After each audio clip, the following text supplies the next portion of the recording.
A questão do trabalho internacional é um dos pontos fundamentais do trabalho revolucionário, dos marxistas revolucionários hoje. E o que nós temos em relação a essa questão são toda uma série de desafios enormes e em todos os níveis. Nós temos desafios teóricos, ideológicos, políticos e práticos em relação a isso. Porque, repare uma questão, nós temos um capitalismo super globalizado, hoje em dia, que inclusive é um dos fatores que a gente tem analisado, que demonstra que o socialismo já está nas entranhas do capitalismo. Agora, como que você como revolucionário, acha que o capitalismo deve ser enfrentado? A burocracia acha que você deve enfrentar, bom, ela não enfrenta nada, mas na teoria, deve enfrentar nos seus municípios. E mais, você deve enfrentar no seu CDD, Centro de Distribuição de Cartas. E mais, você deve enfrentar isso em casa. Você deve enfrentar, por exemplo, o machismo, porque entra com essas teorias das opressões. Então, a sua luta contra o imperialismo seria enfrentar o machismo em casa. Ou seja, é um negócio ultra individual que tem por trás a propaganda do imperialismo. Nós, por outra parte, como marxistas, nós temos que contrapor a imperialismo numa força na altura. E aqui mais uma coisa importantíssima. Marx, quando ele liderou a fundação da primeira Internacional Comunista em 1864, o que ele pegou? Pegou algumas tendências que estavam mais ou menos em andamento e ele percebeu que os operários de vários países europeus estavam começando a se conversar para poder barrar os ataques.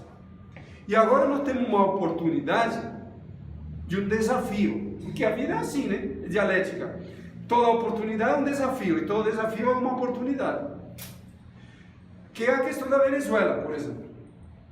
O que a questão da Venezuela coloca para nós? E não como aulinha, sino como um desafio real. Que se a gente não impulsionar uma resistência, nós vamos parar numa guerra contra a Venezuela fratricida. E que em cima da guerra eles vão decretar aqui um estado de sítio, corte marcial, tribunais militares, e daqui a pouco a gente vai ser massacrado. Essa seria uma oportunidade de ouro para o imperialismo, uma guerra contra a Venezuela, porque fecha o regime no Brasil assim, num triz. E todos nós vamos ficar militarizados. Aqui um ponto importante: quem pensar em fazer uma greve, não quem for fazer uma greve, quem pensar, o cara vai parar num tribunal militar. Quem pensar em se declarar contra a guerra, lembremos as experiências anteriores que vai acontecer com ele, vai ser julgado, mandado por fronte, ou fuzilado como traidor, ou a cadeia perpétua. Porque ele sempre é aplicado. Então isso nos coloca um desafio enorme. E ao mesmo tempo, qual seria a oportunidade? A oportunidade é simples. Nós temos que pegar a questão da Venezuela como a oportunidade de a gente avançar nos contatos internacionais. E isso aqui também pode ser uma coisa meio estranha, mas presta atenção, nós temos que pegar a experiência que nós já temos. Quando nós vamos atuar nos sindicatos, por exemplo, com uma política revolucionária, o que nós fazemos? Quando a burocracia se dispõe a lutar, nós apoiamos. Quando a burocracia está sacaneando, nós denunciamos. O que nós temos na Venezuela hoje é um governo, o governo de Maduro, e aí entra uma polêmica. O governo Maduro está indo para a esquerda ou está indo para a direita? Bom, segundo uma boa parte da esquerda, o governo Maduro é o principal inimigo, precisa lutar contra ele, etc. Bom, agora me diz uma coisa, ou nos diga uma coisa, aqui na nossa conferência da Unidade Operária. Maduro é o único regime burguês latino-americano que nas últimas várias décadas criou uma milícia com 2 milhões de trabalhadores para enfrentar o imperialismo. O que nós fazemos com isso? Vamos dizer fora Maduro, que nem o PSTU fala? Bom, a gente não tem uma experiência nesse momento, temos até um desafio teórico, ideológico, político, etc.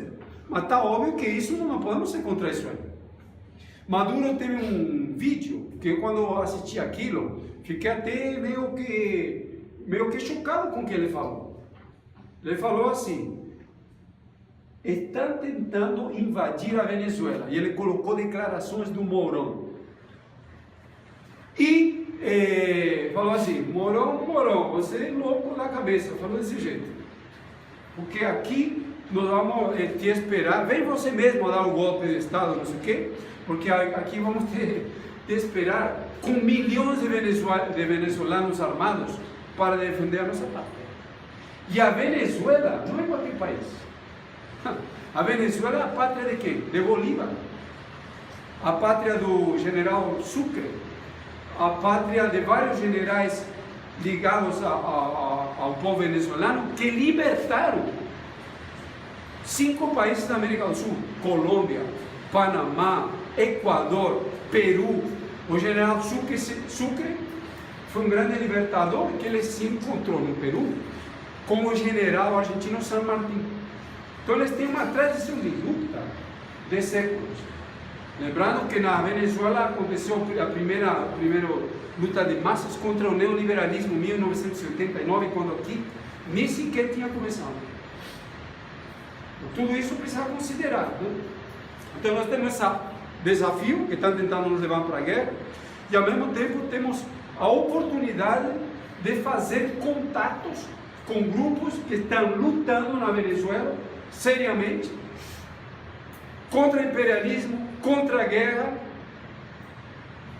e inclusive estão buscando a solidariedade da América Latina. Aqui uma coisa muito importante: eu pessoalmente estive na Venezuela por vários meses, 2015 no final, 2016, e eu vi vários desses grupos aí, principalmente nos movimentos de bairro.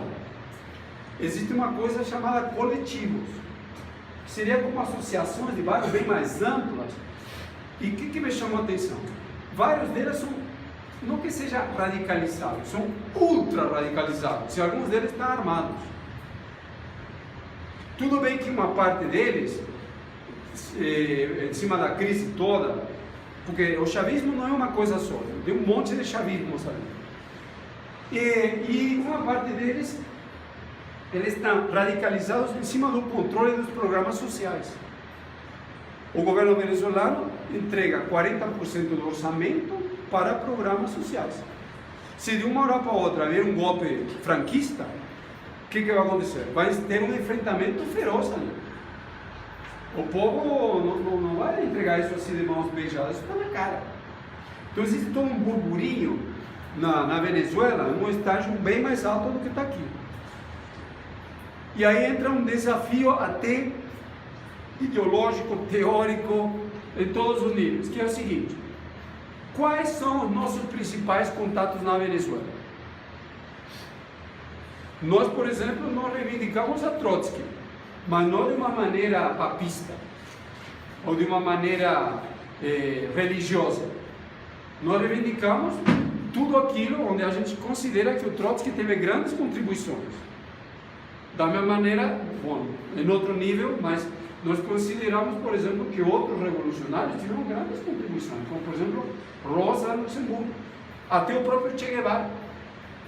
Então, cada um no seu devido lugar, nós temos que extrair essas experiências revolucionárias.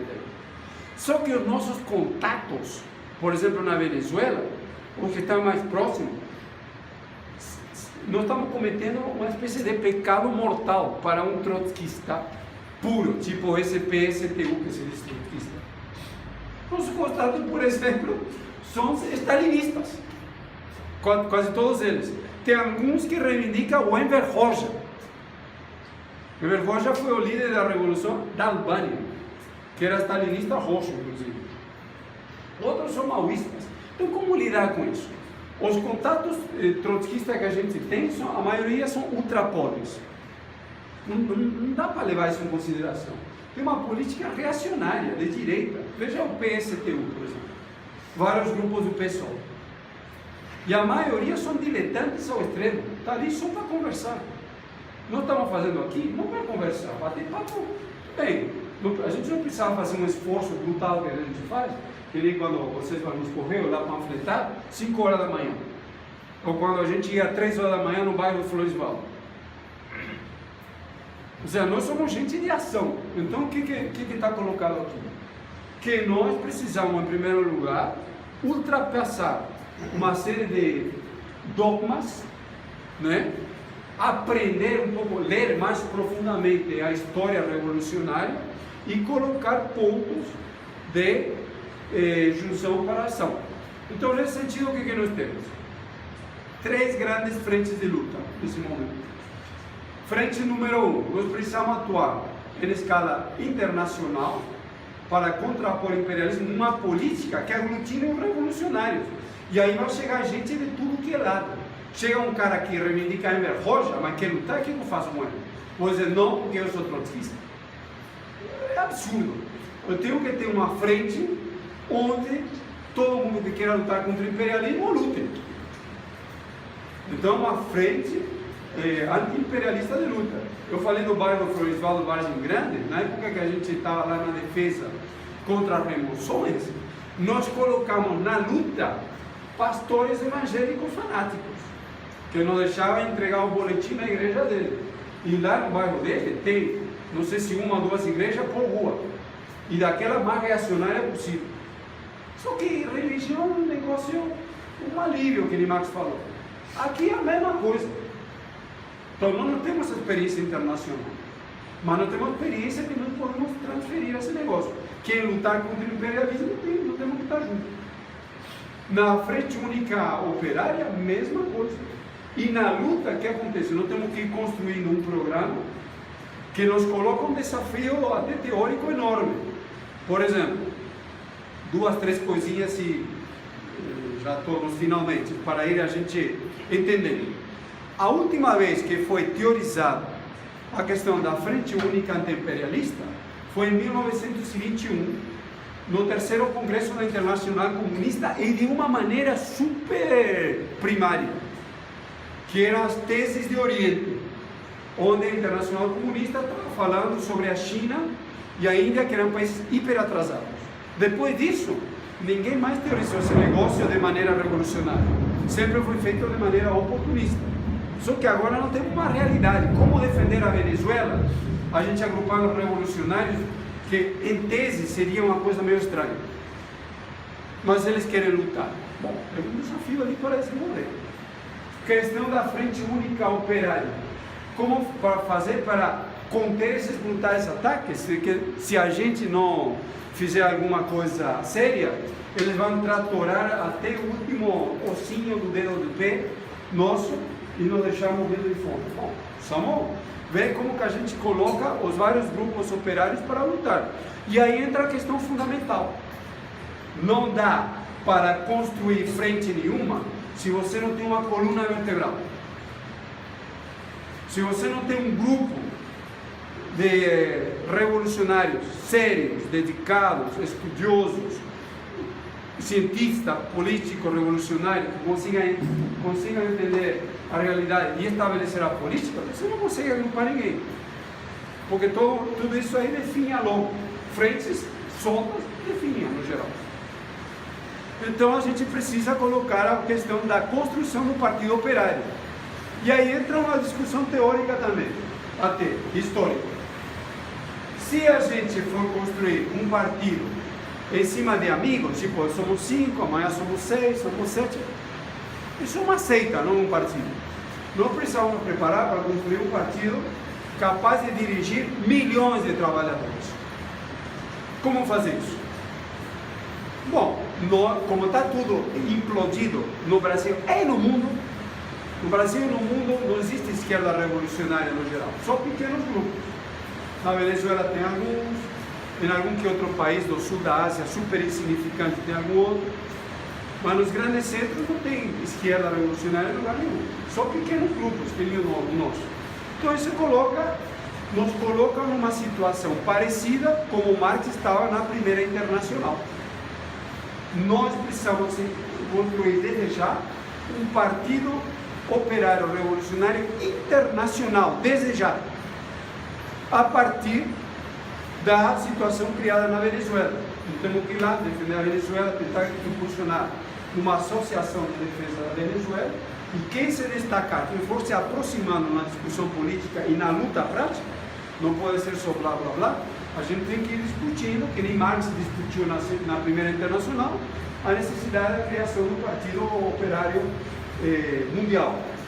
Já desde já. Somos 5? Não interessa. Somos 50? Também não interessa. O que importa é a política. Daqui a pouco você vai ter um grande ascenso de massas e você vai ter a possibilidade de ganhar mais gente para essa política, desde que ela seja clara e de que ela encarne no que a classe operária precisa. A partir daí, nós temos uma série de desafios que nós vamos discutir no dia de amanhã e depois. A necessidade de ter uma revista teórica, a necessidade de a gente aprofundar a propaganda, a necessidade de a gente ter uma política de finanças ligada aos trabalhadores, a necessidade de ter uma organização séria, feita de militantes sérios, não precisa ser nenhum super-homem, nenhuma super-mulher, é simplesmente que faça o seguinte: o que for debatido numa reunião e se conclua que a política, a tarefa a ser aplicada, que aplique. Tão simples quanto isso, com energia. Então, mais uma vez, lembrando, por uma frente anti-imperialista, contra a agressão à Venezuela, contra a agressão à Latinoamérica, fora imperialismo da América Latina. Por uma frente operária pela base, visando a unificação nacional dos trabalhadores, rumo à unificação latino-americana e mundial dos trabalhadores. E pela construção, conforme está aqui, da construção do Partido Operário Revolucionário no Brasil como embrião do Partido Operário Revolucionário Mundial, rumo à derrocada do capitalismo em escala mundial e rumo à construção do socialismo, que nada mais é de que a expropriação pela força revolucionária das massas, dirigida pela classe operária, das 150 famílias parasitas que dominam o mundo de maneira ampla, jogando 2 bilhões de pessoas na morte por inanição, por fome.